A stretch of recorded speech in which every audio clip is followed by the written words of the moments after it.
What's up, everyone? Welcome back to King Anime Review, and for this video, I'll be reviewing Chapter 67 of Boruto Naruto Next Generations, titled Rift. Now, this chapter has some very unexpected things happen. Now, well, at least I didn't expect these things to happen. Now, my predictions were wrong in my predictions video, and overall, yeah, let's just get into it. So, the chapter basically started off with Kawaki. He was, Cole was trying to escape, and Ida was, well, it started off with Ida's reaction to what happened with Boruto. And she was basically telling Cole, hey, just because Boruto died, that doesn't mean you can use Kawaki as your sacrifice to the Ten Tails. And she was basically stressing that Cole cannot use Kawaki. And then Cole was like, he basically said, "Oh, I can't take you down right now." He was basically telling Ida that he can't beat her right now, so he's gonna, he's just gonna like he just was gonna have to do something else pretty much. Like the plan, he was basically gonna essentially kind of like give up on his plan. He was like, "Oh well, I can't do it now" or something like that. But yeah, he was basically saying that he can't beat Ida right now. And that does make sense based off of the statements that we've had. And first of all, he can't even. He actually even tried to kill Ida before, or he tried to hurt her or whatever back. Like he tried to do it before, but he couldn't because of her ability. So he technically can't even beat Ida, just simply based off of hacks. But even if you want to get into power scaling, there is some statements that could put Ida above current code. But anyways, yeah. So that was the start of the chapter. And it's kind of, I don't know, it's kind of weird that Cole would just give up on his goal. Well, I ain't gonna say it's kind of weird. It actually does make sense because as he said, he can't do anything to Ida. Not only is Ida too OP for him, but even Daemon is too OP for him. Like he can't beat either one of those characters. So he had no choice but to give up on his goal to sacrifice Kawaki or Boruto to the Ten Tails. Now, the question would be like, what he would have done, what was he gonna do? Like if he wasn't gonna do that, what was he gonna do? He wasn't gonna be able to fulfill his goal. He most likely was probably gonna, like, even if he got his limiters off, it was only stated that he's stronger than Jigen with his limiters off. Whereas I'm pretty sure it was stated that Ida was already stronger. Like the cyborgs were already stronger than Jigen, and Ida is one of them. So, and then obviously Daemon, he has a hack that would beat Code. So overall, even if he had his limiters taken off, I highly doubt he can beat Ida or Daemon by himself, and he definitely can't beat both of them together. So yeah, so he wasn't gonna, like, he literally was gonna have to give up on his goal. So that was the case with that. So basically, he was getting ready to leave, and he was basically talking about like how Kawaki is stronger than him and how that annoyed him and stuff. But he basically told Kawaki that he's gonna leave or whatever. He tried to retreat, but Kawaki shrunk those claw marks. So he kicked Shikamaru away. Cole kicked Shikamaru away, and he tried to use his claw marks to escape. And Kawaki shrunk them with his new dojutsu. And then basically, Kawaki was like, "Hey, I killed my own brother. I'll kill anybody to protect anybody who threatens Lord Seventh. Anybody who threatens Naruto, he will kill them." Basically, is what he was saying. And he said he even did that to his brother. So, like, he even killed his own brother. So, what makes you think I'm going to let you get away? And so, Kawaki started to beat up Cole. And, like, they had a brief little fight. Kawaki was kicking him around, punching him around. Cole tried to hit Kawaki. Kawaki blocked it. He punched him and then kicked him and stuff like that. There was one point, and the weird thing about this fight was it was, like, kind of chopped up. Like, it seemed like we were missing parts of the fight, because it was cutting back and forth between the fight and Shikamaru trying to talk to Naruto. And Shikamaru was pretty much just yelling at Naruto, "Hey, I know you're sad right now, but you got to get it together. We got to help Kawaki take out Cole." And, he was just pretty much saying that stuff. Naruto was like, "I can't believe this is actually happening. This can't be real," and stuff like that. Now, so that stuff, I think Naruto, like it was seemed like it was written like he was shocked. And yeah, he was shocked, but that's obvious that he was shocked. But he wasn't crying. So yeah, I think I don't know. Maybe you could say maybe it's because Naruto is desensitized. He already seen a lot of people die. But I think he should have showed more emotion. I think he should have been crying in the when he was looking at Boruto. At when Boruto seemingly died, he should have been crying during that. During that, so I think that Naruto's lack of emotion kind of took away from it, took away from that moment a little bit. It kind of like it did, decrease my. It decreased how I to me it decreased the quality of the chapter. To be honest with you, not by a lot, but it did decrease the quality of the chapter a little bit. Now, also the fights being like the fight between Kawaki and Cole being broken up, like after Kawaki was kicking around Cole, it seemed like he did a fire style jutsu, or it was some type of explosion or something that happened. And then Kawaki came up behind Cole and he tried to hit him, and Cole, it seemed like Cole blocked it, which makes no sense because that literally goes against the power scaling. Now, I don't know. Overall, I'm just gonna say, yeah, that does go against that kind of. It kind of goes like Cole should not be able to react to Kawaki under any circumstances. Now, you could say maybe this is because. Well, actually, no, that wouldn't even be a good explanation for it. I was gonna say maybe it's because Kawaki just got done fighting and he might not be. He did use a lot of. We could assume that he used a decent amount of his power against Boruto. Maybe he was running low on. Maybe he used a lot of chakra on Boruto or something like that. But no, even that's not a good explanation because Cole did get done fighting Boruto and Kawaki as well before they got their power ups, obviously. But when Momoshiki took over Boruto, Boruto destroyed Cole. Borushiki was destroying Cole, and then Kawaki beat Borushiki. So yeah, it's kind of weird that now I don't know. Maybe I don't know. To me, that whole thing was kind of weird as far as power scaling go. But Cole, basically Kawaki did eventually beat Cole to the point where he was about to kill Cole with that huge karma blast, the same one that he did to Goro. But Cole managed to survive it by reaching into his claw marks that he have on his body, because he has, like we see, like he has a claw mark. He has a couple claw marks on his body, or at least one. The one that goes down his head, goes down his face a little bit. So yeah, he reached into that and he grabbed Daemon, which was very, very smart. That was I didn't expect that at all, but that was extremely smart.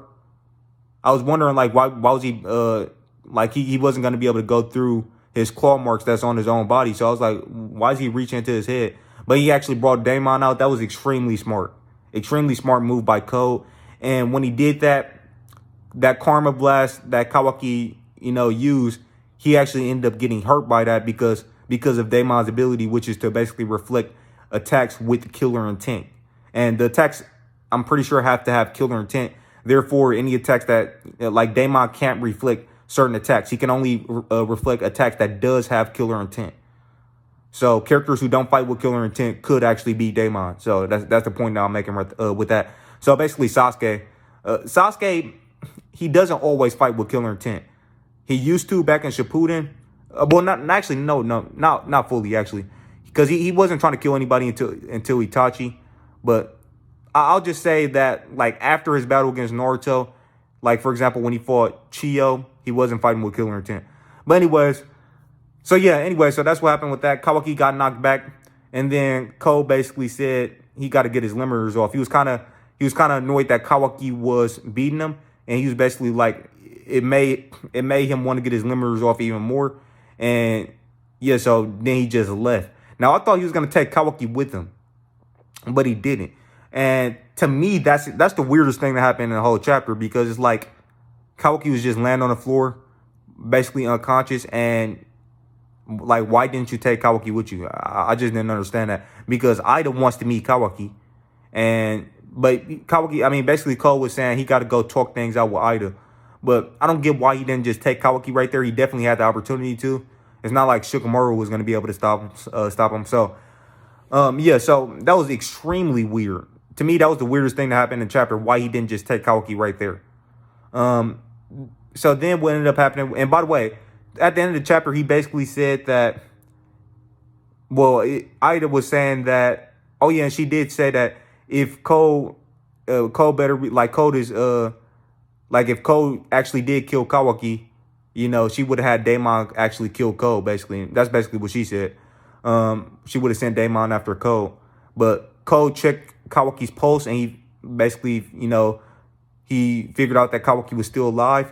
So then that's when he decided to go talk things out with Ida, and he just left Kawaki there, which, like I said, was pretty weird. Now, also, basically, it was at the end of the chapter, basically, where Cole was like, he already took measures or something like that to get his limiters off. And when he said that, or when he was thinking that, it showed Shikamaru. So I don't know. Maybe he got something from Shikamaru or something like that, or maybe Shikamaru told him something. I doubt that Shikamaru would reveal any type of information to Cole. I doubt it. But maybe he just took something from Shikamaru or something like that. I don't know.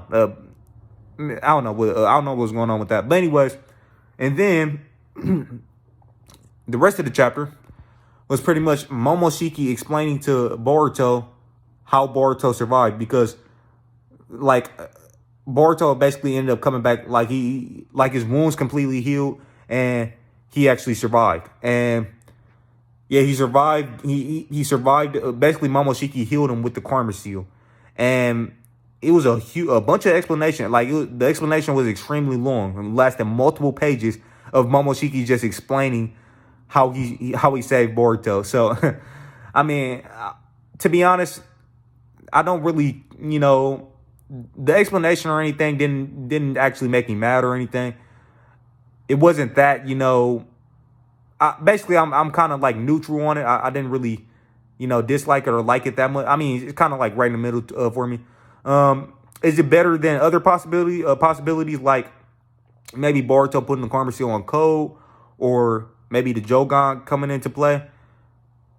It might actually be better than, well, actually, the whole thing with Code, if that would have happened with Code, like I said in my predictions video, if Boruto would have put the karma seal on Code would have basically, like, he's supposed to be the main villain, so at least right now. So maybe that's probably why he didn't get. That's probably why that didn't play out, because they don't want the main Code is supposed to be the main threat, so they probably didn't want him to die anytime soon, or at least not in that way where he was just going to be dying with the karma seal, which would have took probably about a year or two for it to get to 100% for Boruto to resurrect through him. But anyways. Yeah, so Momoshiki explained how he healed Boruto with the karma seal. He basically, and to be honest with you, the explanation was kind of complicated, so I'm gonna have to go back and reread it a couple times. But yeah, so basically what he was saying was Boruto's he was at 82%, which basically confirms that during this whole 6-month time span that we've had, the karma seal has only went up 2% as far as the Alsasuki data that's being extracted from the karma seal into Boruto's body and dissolving into Boruto's body. It only went up 2%, because the last time we had an update about Boruto's karma seal, it was basically Momoshiki said it was around 80%. So yeah, it only went up 2% thanks to Amato's pills. So those pills were working. In that 6 months, it only went up 2%. But anyways, Momoshiki said he used the other 18% of the karma seal, the data, to heal Boruto. And like, it was very complicated, but what he was saying was he was going to die anyways. Like, if Boruto died, he would have died anyway. So it actually does make sense. The way it was explained does make sense, because if Boruto actually died, then Momoshiki's soul would extinguish, just like what happened with Ishiki. And Momoshiki didn't want that to happen. Now, what happened is, when he healed Boruto with that remaining 18%, apparently it made it to where Momoshiki can't actually resurrect through Boruto. Now, that's the complicated part. I'm gonna have to go back and reread some of that stuff. But basically, it made it where Momoshiki can't actually resurrect through Boruto. So he basically sacrificed his chance at being resurrected.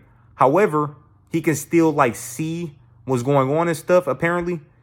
So maybe that's why he did that, because he was gonna die. Like, he probably rather see what Boruto's doing, kind of like how Kurama was with Naruto, just being inside Naruto, just watching what he's doing and stuff. He'd probably rather be in that situation than be completely dead in general. Because if Boruto would have died, his soul would have been extinguished and he would have been completely dead. So that's probably why he did that, and that actually does make sense. So yeah, it's a very, yes, it's kind of complicated though the way he was explaining it. He used the remaining 18% of the karma seal, and since Boruto wasn't fully complete with the karma seal when he died, that meant that Momoshiki couldn't resurrect through him. So what he did was he basically extracted that 18% of the rest of that 18% of the karma seal to basically bring Boruto back to life. And yeah, that's pretty much kind of how he explained it. And since he did that, and since Boruto wasn't at 100% when he actually died, that meant that Momoshiki couldn't resurrect through him. Now, so that's how all that played out. And yeah, overall, actually, now that I think about it, I think out of everything, like basically, I think that the stuff that happened in this chapter is actually better than what I talked about in my predictions video as far as the karma, as far as how Boruto survived. I think the way that they did it in this chapter was actually better.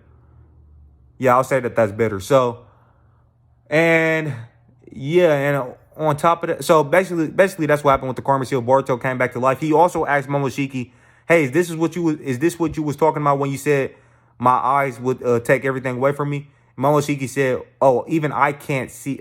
You know, even I don't know exactly how that happened or whatever. How, you know, what he was referring to. He said, even I don't know exactly how that happened, but this has nothing on that, basically. Basically, what he was saying was what Boruto just went through, the thing that he foreshadowed when he first put the karma seal on Boruto, when he said your blue eyes will take everything away from you, what he foreshadowed then, that hasn't happened yet. But he did say that that's going to be happening pretty soon. And he said that when that happens, it's going to be a lot worse than what just happened to Boruto now. And yeah, that was cool. It was cool to get a little update on that little, you know, foreshadowing from Momoshiki that happened all the way back during the Chunin exam / Momoshiki arc. So that was cool. And it seems like Momoshiki is going to be like a Kurama. It seems like he's gonna be playing a Kurama type of role where he's just gonna be watching Boruto from inside of Boruto's psyche plane or whatever, or from it. Basically, he's gonna be watching Boruto from inside. That's what it seems like. And with that being said, since he can't resurrect through Boruto's body, he might just be doing that out of boredom. He might probably, like I said, he'd probably rather be watching what Boruto's doing than be completely dead. So. Yeah, I guess that's probably why that's the case. Now, this could mean that Momoshiki might actually start helping Boruto, and he might actually just start helping Boruto. I don't know if they'll ever become friends like how Naruto and Ninetales was. At this point, I kind of doubt it because I don't think Boruto would ever want to be friends with somebody like Momoshiki. But anyway, so that's what happened with that, and the chapter ended off, like I said, with Code. Cole made it back to where Ida and Daemon was, and he basically was talking about how he already took some measures to getting his limiters off. And yeah, that's what happened in the chapter. Overall, I already told you about how I felt about everything that happened in the chapter. I think Naruto showed a lack of emotion, which I didn't like that much. The whole Momoshiki explanation, it was pretty complicated, but at the same time, it did make sense. And the brief little fight with Kawaki and Code was kind of weirdly executed, at the very least. In terms of like power scaling wise, it was kind of weirdly executed. And I also didn't understand why Code didn't take Kawaki while he had the chance. I thought that was very, very dumb. But maybe that'll be explained in the next chapter. But based on everything I said in this review, as far as my rating out of 10, I'm going to give it a 9 out of 10, which that's a lower rating than I usually give the chapters. I usually give, the chapters a 10 out of 10. And some people might actually like this chapter better than last month's chapter. But for me, no. This chapter, I already told like, first of all, lack of emotion with Naruto and just the weird way things were executed. Yeah, it was certain things that was executed pretty weird. Like I said, Cole not taking Kawaki when he had the chance to. But that could be explained in the next chapter. But as of right now, I'm going to have to give this chapter a 9 out of 10. It was still a pretty good chapter, a pretty great chapter of Boruto Naruto Next Generations. Well, I'll say pretty good. And yeah, I did enjoy it. So with that being said, thank you guys for watching. If you like the video, please drop a like. If you're new to the channel, please consider subscribing and clicking that channel notification bell to be notified on all of my future videos. and share the video all over the internet, and drop a comment and let me know what you thought of my review and of the chapter in the comment section below. And with that being said, thank you guys for watching, and I'll catch you in the next one. Peace out. Every promise I've been praying for.